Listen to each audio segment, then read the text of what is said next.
Hello students, welcome to Electrochemistry part 5. Let us begin this part with concept called redox reactions. Last year only you studied the concept of redox reactions. You know that redox reactions are those which involve both oxidation and reduction. Let us see one example for it. Zinc reacts with Fe2 plus to form Zn2 plus and Fe. So this reaction is an example for redox reaction. In this reaction, zinc undergoes oxidation to form Zn2 plus by losing 2 electrons. So losing electrons is called as oxidation, and zinc is oxidized to Zn2 plus ion, and this reaction is called as oxidation half cell reaction. So what is oxidation? Loss of electrons is called as oxidation. Similarly, Fe2 plus ion gains 2 electrons to form Fe. So gain of electron takes place, and this process is called reduction. And this reaction is an example for reduction half cell reaction. So in this reaction, Fe2 plus ion is reduced to Fe. So hence redox reaction is a one that involves both oxidation and reduction. So students, always remember, oxidation means loss of electrons, whereas reduction means gain of electrons. In oxidation, metal is oxidized to higher oxidation state, where in a reduction, ion gains electron and converted to lower oxidation state.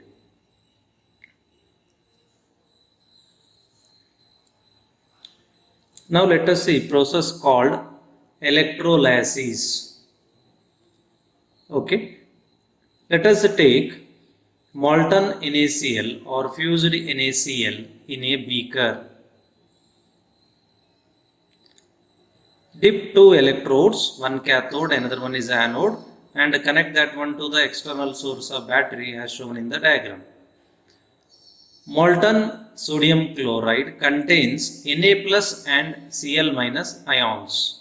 Now, under influence of applied electric field, Na plus is attracted by cathode, whereas Cl minus is attracted by anode. Okay, at anode, Cl minus is attracted, Cl minus ion is attracted, and it loses electron and converted to chlorine gas. At cathode, Na plus is attracted and it gains electrons given by the chloride ion and converted to sodium metal.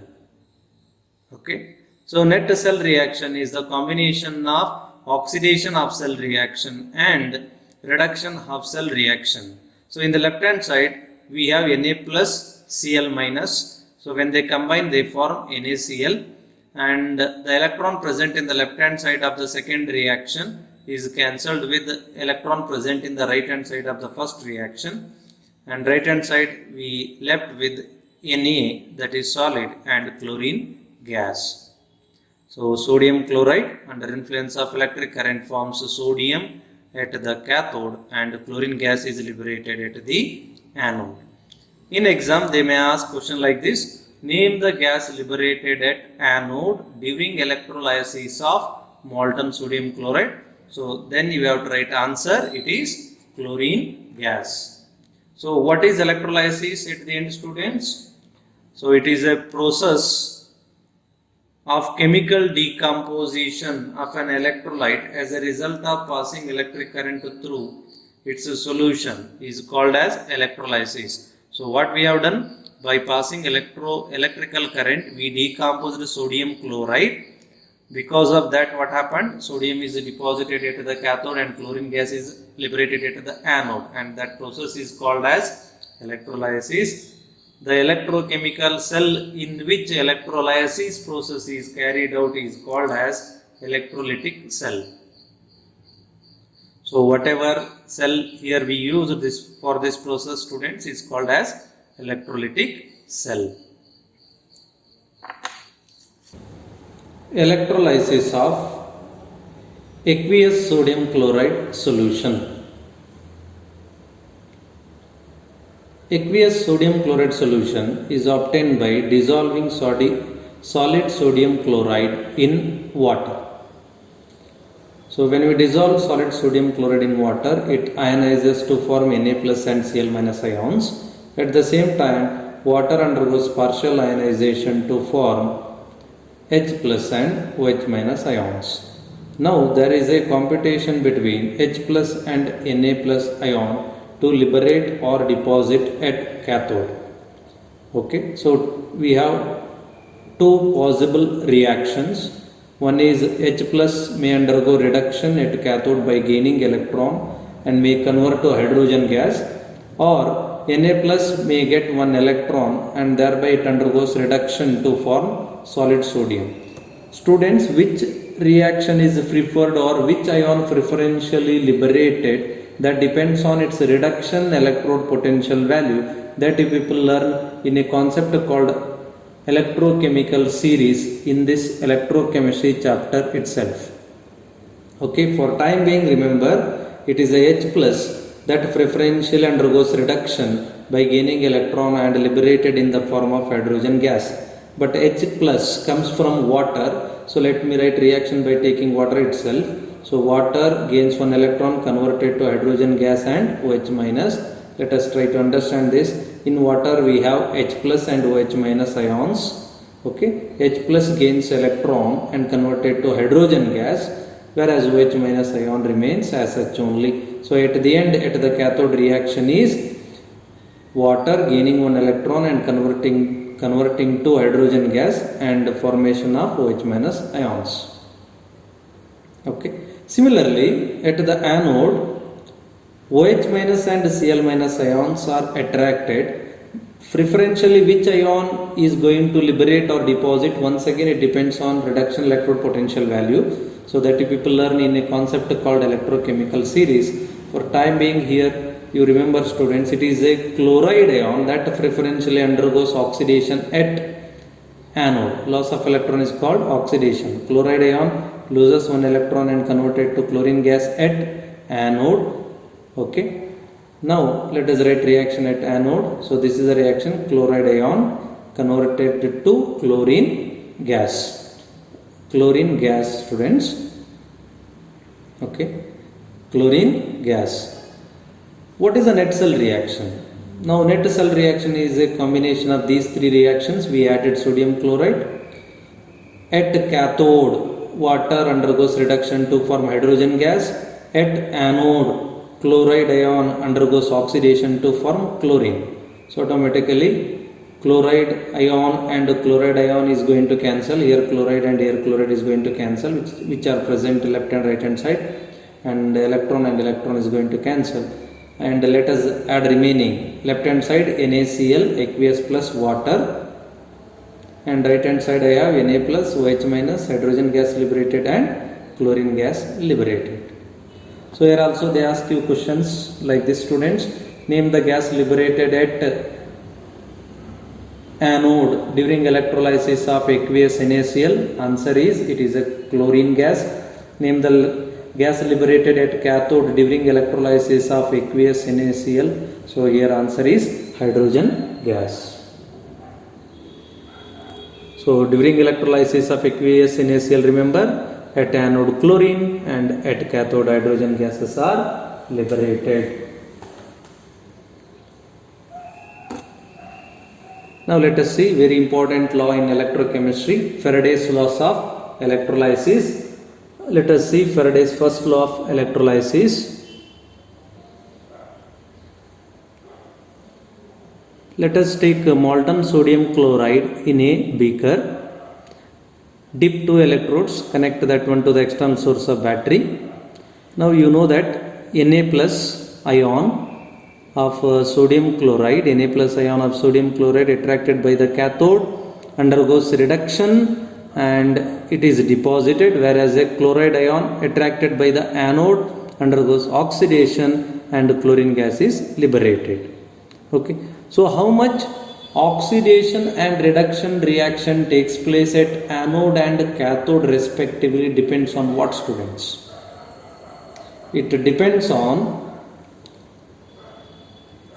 the quantity of the electricity that you are going to pass. If you are going to pass more quantity of electricity, then automatically more chemical reaction, that is oxidation and reduction, takes place. More sodium is going to deposit, more chlorine is going to liberate. Am I correct? So it depends on the quantity of electricity passed. So that itself is a Faraday's first law, students. Very simple one. You can easily understand. The amount of chemical reaction takes place at an electrode during electrolysis by a current is directly proportional to the quantity of the electricity passed through it. Is that clear? So how much amount of chemical reaction that takes place? Reduction at cathode, oxidation at anode, that depends on what? That depends on the quantity of electricity passed. In other words, I can say directly proportional to quantity of the electricity passed through it. Okay, so this statement is very important. Let us see the mathematical form of it. Let W be the amount of sodium deposited. Okay, so that is directly proportional to what? Quantity of electricity. We measure it in terms of what? In terms of coulombs, Q. Okay, in physics, I hope that you people studied. Q means what? It is current in amperes and time in seconds. So what I can write? Amount of sodium deposited directly proportional to I and T. I is current in amperes, T is time in seconds. So I want to remove this proportionality. How to remove the proportionality?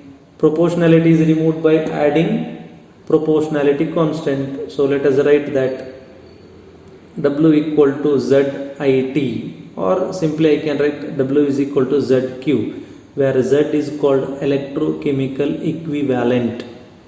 What is that? Electrochemical equivalent. So this mathematical form is also very important, students. They ask this Faraday's first law for 2 marks. State Faraday's first law of electrolysis, and second one is write its mathematical form.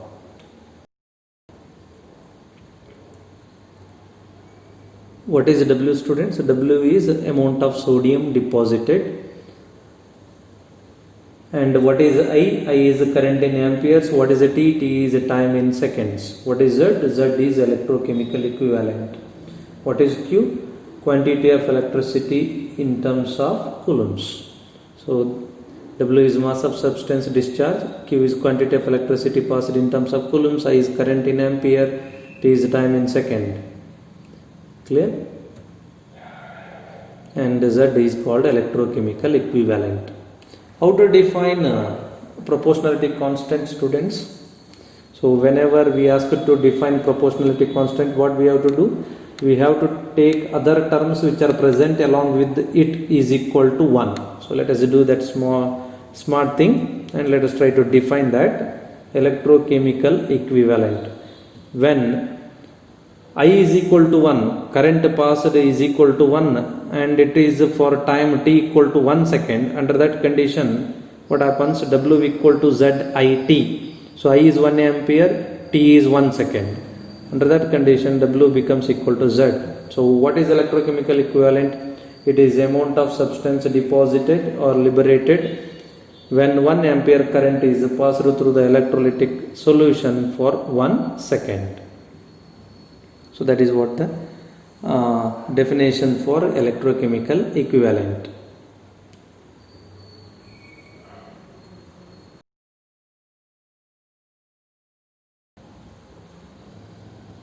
Here we have Na plus ion and it undergoes reduction by gaining 1 electron to form solid sodium. Suppose if I take 1 mole of Na plus ions, then we require 1 mole of electrons to form 1 mole of sodium, that is 23 gram of sodium. Equivalent mass of sodium. Students, always remember, in the case of metal, it is easy to find out equivalent mass. So you have to take its atomic mass and you have to divide it by its charge. Suppose if it carries plus 1, then divided by plus 1. If it is a 2, then plus 2, like that. In the case of sodium, it is a plus 1, hence 23 divided by 1. If we do, then answer is going to be 23 grams only. So in the case of sodium, its atomic mass and equivalent mass both are same. So 23 gram of sodium deposited by 1 mole of electrons. Now let us see magnesium ion, Mg2 plus ion. Mg2 plus ion. So Mg2 plus ion requires 2 electrons to form 1 magnesium metal. If I consider 1 mole of magnesium, then ions, then I require 2 moles of electrons to form 1 mole of magnesium solid, that is 24 grams. Okay. What is equivalent mass of magnesium here? Atomic mass of magnesium divided by its charge. Atomic mass is 24, so divided by 2, that gives 12. So mass of magnesium deposited by 1 mole of electron charge is equal to its equivalent mass, that is equal to 12 gram. So see here students, 12 gram of magnesium deposited by 1 mole of electrons. Now let us see in the case of aluminium, Al3 plus ion, that requires 3 moles of electrons to form 1 mole of aluminium. Okay. So here 1 mole of aluminium, that is a 23 gram deposited when it consumes 3 moles of electrons. Okay. Now let us find out equivalent mass of aluminum. So it is nothing but atomic mass of aluminum divided by its charge. Atomic mass is 27 divided by 3. If I do, then 9 grams I am going to get. Mass of aluminum deposited by passing 1 mole of electron charge is equal to its equivalent mass, that is equal to 9 gram.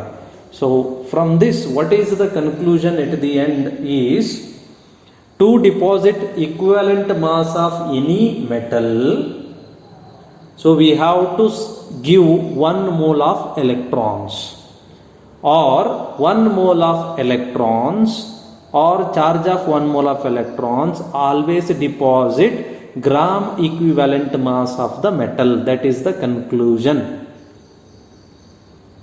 So here you can see that one. Hence we can say 1 mole of electrons always deposit equivalent mass of any element or any metal. But 1 mole of electrons means how many electrons, students? So 1 mole of electrons mean that is equal to Avogadro number of electrons. Avogadro number means 6.022 into 10 to the power 23 electrons. We know that the charge of 1 electron is minus 1.6 into 10 to the power minus 19 coulombs. If that is the case, then charge of 1 mole of electrons is equal to what? So we should multiply this charge by Avogadro number. So if I do that, then I am going to get here the value 96,484.4. Nearly I can write it as 96,500 coulombs. That is equal to 1 Faraday. So now onwards, students, remember, keep it in your mind, 1 mole of electrons carry charge that is equal to 96,500 coulombs, that is also called as 1 Faraday. So in other words, 96,500 coulombs or 1 Faraday always deposit gram equivalent mass of any metal when we pass that much current through the electrolytic solution of that particular metal ion. So this is very important point for solving numericals. 96,500 coulombs charge always deposits or liberates equivalent mass of any substance. From Faraday's first law, we have W equal to ZIT or W equal to ZQ. Okay. So when Q is equal to 96,500 coulombs, mass deposited or liberated, as you know already, it is equivalent mass. So let us substitute that. So equivalent mass is equal to Z into Q. In the place of Q I am substituting 96,500 coulombs.